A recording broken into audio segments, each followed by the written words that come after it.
Catherine Bosley. I'm an editor for emerging markets at Bloomberg. Next up is our panel discussion on preparing for CBAM.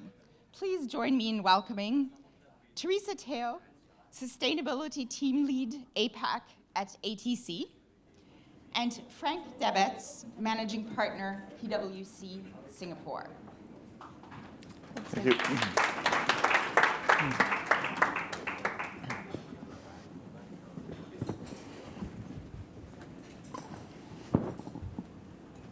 Let's dive straight in.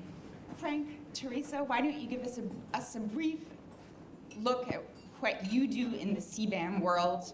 And I'd also be very interested in knowing, do companies around this region, are they ready? Do they really understand what they're up against? I mean, when it comes to EU regulation, you know, this is the institution infamous for its reams of paperwork and detailed requirements. Sure. You ladies first? Sure. Hi, everyone. I'm Teresa. I'm the Sustainability Team Leader for ACT Group. ACT is a Netherlands-based environmental solutions provider. So what we do is that we help companies to navigate and participate in the voluntary carbon markets, but also compliance carbon markets, such as the EU emissions trading system, and also now with CBAM. Maybe Frank, you can give an introduction as well. Sure. So as the introduction said, I'm Frank Debets. I'm with PwC. I've spent my whole career with PwC in the customs and trade advisory space, so anything to do with the movement of products. I started off in the UK. I'm actually from the Netherlands originally. For about 5 years before moving first to Bangkok for a couple of years and then Singapore. And so the work that I do in advising companies on cross-border movement of goods, for decades it's been 3 pillars. Like it's what I simply call the what, the where from, and the how much. So first you need to know what you're moving across borders, then you need to know where it's from, and then you need to know how much it's valued at, because that drives its treatment, whether there's sanctions, duties, and so on and so forth. Now, coming back to your question, if you think then about CBAM, recently I think we've had a 4 pillars. So it's no longer a 3-legged stool, it's a 4-legged stool, which is the how. And that's where this comes in. So a lot of people that deal in their daily work with the movement of products now need to know how things are made. And partly that is the labor that is used, as you know from the regulations in the US, Germany, Sweden, Australia, and so on. But particularly also the environmental footprint. So the Forestry Directive, the carbon emissions, and so on and so forth. And if you say, well, how are companies dealing with that? Well, I think they're not yet. We'll probably come to that in your later questions. Indeed. Yeah. For ACT, so what we do right now is that we supply companies with carbon credits as well as renewable energy certificates. So that's the avenue that we have been talking to a lot of heavy emitting sectors. And that's also where we've been hearing about interest or inquiries about CBAM. Frankly, I think today most major companies in APAC, they are aware of these 4 letters, but it's really about digesting exactly what it means for their business. So most companies that we speak to are at the stage of learning, trying to understand, okay, how does this impact the specific products that I produce? What do I need to do next? Because some of the EU regulations can be quite complex to navigate, so they're kind of taking their time to better understand what they need to do next. So if we're talking about people taking their time to understand and learn, what are the next kind of key milestones in the next year in terms of, you know, rule changes that people should be aware of? Yeah. Well, CBAM has actually been operational since October last year. So there's actually already been 3 reporting cycles.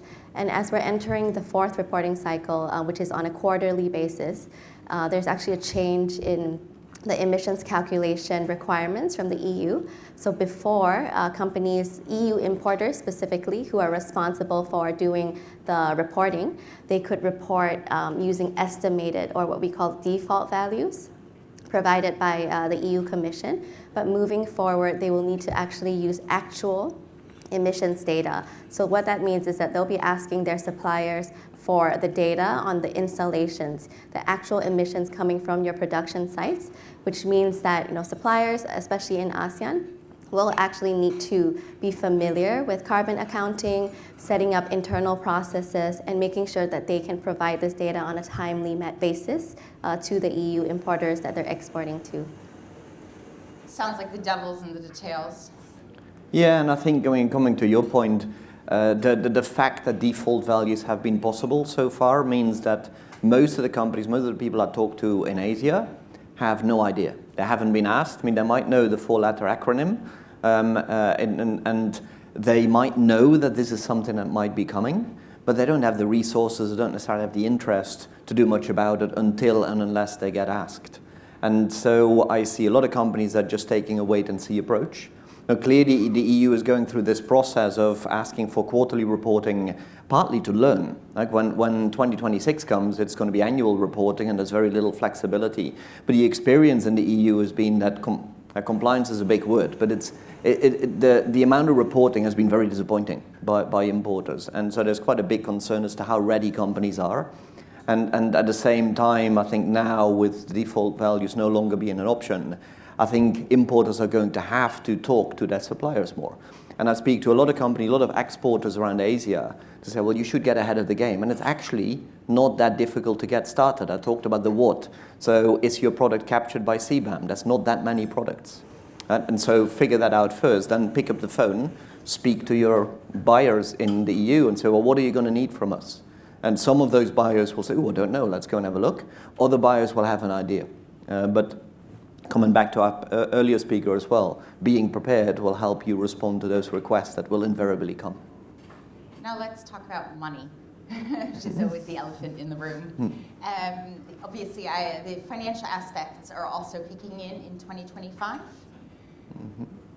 What will that mean for companies around the region, and where is that money going? Yeah, so far we are in what we call the transitional phase of CBAM. So as Frank mentioned, it's really a time of learning and for the EU to also learn whether this new mechanism is feasible and what tweaks they need to make. But when we enter the definitive period, which starts in 2026, which is not too far away from now, that's where the payment aspect will also kick in. So it's not just about measuring and reporting to the EU, but actually that's where they will also do the calculation on how much tax they will be imposing on the imports. So that's something that will really, I think, be a big economic incentive for both the EU importers to consider which goods they're importing into the EU, but also it's likely that they will pass on these costs, right, to the producers who will be throughout Asia, throughout ASEAN, and that's where they might be even screening for their suppliers in terms of carbon content. Asking upfront for your specific product, what is the emissions data? Is there any way that you can reduce that, and that you may be compared with more green, low carbon products as well? Yeah, in addition to that, maybe an example, like I was in October, I was in India at a forum, an FTA forum, and a lot of the discussion was about CBAM, and a lot of the discussion was how unfair a tax it was. And there was also discussion saying, well, if we have to pay this, and at least the EU should use it, perhaps to help the exporters or the countries that have a lot of exporters to get greener. And of course, that's not the way government budgets works. Everybody knows this, right? If you have a traffic fine or you pay your road tax, you can't say to the government, well, you have to put this into better asphalt or something like that. It just goes into an overall budget. And of course, the EU would say, well, we have a lot of budget for climate-related actions, but we don't trace that back to specific CBAM charges. The other aspect, of course, for companies to think about, and maybe even more so governments to think about, is that the EU, the CBAM levy, whatever it will ultimately be, the levy that you pay for your certificates, is essentially a floor on the tax that you pay on products destined for the EU if they're captured. Because everywhere around the world, no matter where you make them, you're going to have to pay that tax. Or in your supply chain, that tax has to be paid. Now, as our previous speaker was saying, if you already pay some level of carbon tax in the territory, in one of the territories where you manufacture or your tier 1, 2, 3 suppliers manufacture, you could get a credit for that. And so when you talk to regulators now, you see some of these governments thinking, well, hang on a minute, if our exporters' customers or they themselves are going to have to pay this tax anyway, then why let the EU collect it? Why don't we collect it ourselves, and perhaps we can then spend it on helping them become greener? And so I think that fight is still to play out, is exactly how that's where that money is going to go. Conflict so is interesting to journalists. So, tell me more. I mean, you talked a little bit about India, and so there's, of course, also China. Talk to me more about resistance, and, could there be any retaliatory measures on the horizon? Well, definitely, I think in the news frequently we do see different groups, especially representing the heavy emitting sectors in each of these markets, mentioning opposition against CBAM. But at the same time, I think the EU Commission has also been very actively essentially visiting each of the key export markets. Recently, they were in India, and they had actually agreed to collaborate or work together to discuss, what are the implementation challenges and how to work around that. So definitely, I think the EU is aware of the resistance, but actively trying to go out there and hear from businesses and talk to them to see how they can refine the next phase better. But in terms of retaliatory measures, I think rather than really being a retaliation, I think it's natural that, as Frank was mentioning, countries are thinking about how they can actually keep that tax revenues for themselves, right? Rather than let the EU collect it all from their producers. So in Southeast Asia, we also see that, for example, just earlier this month, the Malaysia Deputy Minister for Trade and Industry mentioned that carbon pricing is definitely something that they're thinking about now for Malaysia in response to CBAM. And then for Vietnam, which was mentioned earlier, they're already in the process of drafting guidelines for an emissions trading scheme, which basically it will be a carbon price.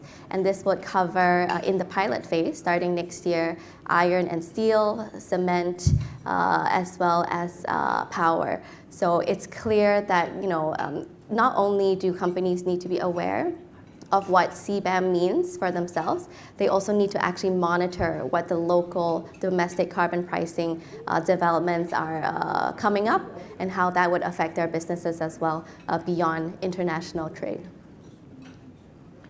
Yeah, and talking about disputes, I guess, or retaliation, clearly the WTO is not really functioning because typically the retaliation in this kind of area would have been run through a WTO dispute panel.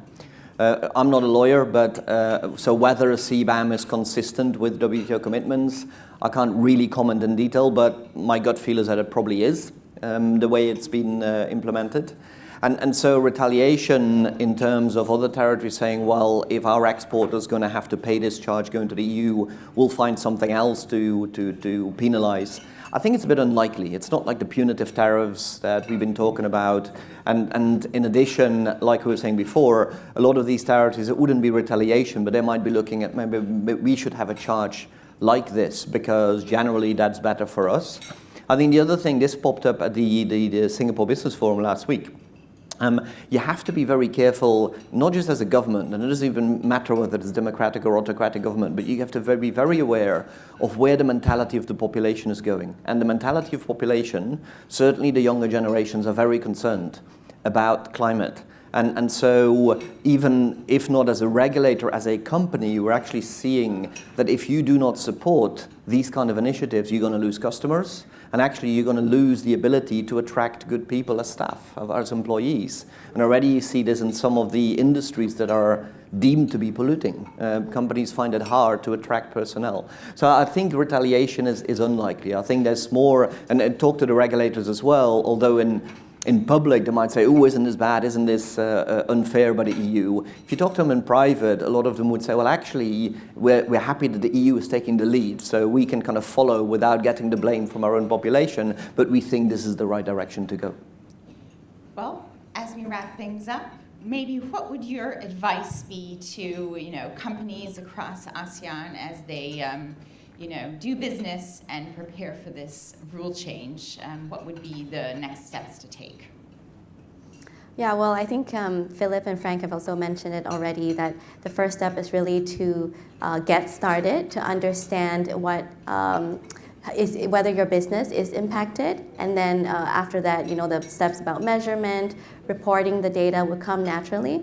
But I think I also want to emphasize beyond, just measurement and reporting, what the CBAM mechanism is really trying to drive is decarbonization fundamentally. So I think in the longer term, companies should really look to how they can actually decarbonize their products, identify the areas in the short term, the medium term, and long term to actually reduce emissions, whether it's energy efficiency, renewable energy, or even other longer term shifts in production. I think that's something that would really set up companies not only to respond to CBAM, but also other carbon pricing mechanisms that might come up. Yeah, and I think maybe if I turn the question around, I'd also say what not to do. And very simply, is that don't be an ostrich. Right? This was not going to go away. You can't say, well, I'm going to just wait this out. Some companies mold this idea of saying, well, if we won't sell to the EU, we're going to sell somewhere else. But you will find that those territories are going to put similar measures in place. So you can't be an ostrich. You have to get your head around this. And that's where I do worry a little bit, because I get very few questions on this particular area. And if I think back 30 years when I joined PW, and the European internal market was about to take off, and there was all these ferry operators that went from Netherlands, Belgium, Germany to the UK, and they could sell duty-free products. And they were given about 8 years warning that this was going to disappear. A lot of them started complaining with about 3 months to go, saying, we're not ready, we need more time. So don't be like that. Don't get to 2026 or 2030 and say, well, we're not ready, we need more time, because it'll be too late, and you will lose competitiveness. Well, thank you both. That's all the time we have this morning. So Frank and Teresa, thank you so much for sharing your wisdom, and I promise not to be an ostrich. Thank you again to our summit advisors, Bangkok Bank, and to all of you for being a great audience. Please head over to the main ballroom where our main stage programming will begin at 9:30. Thank you.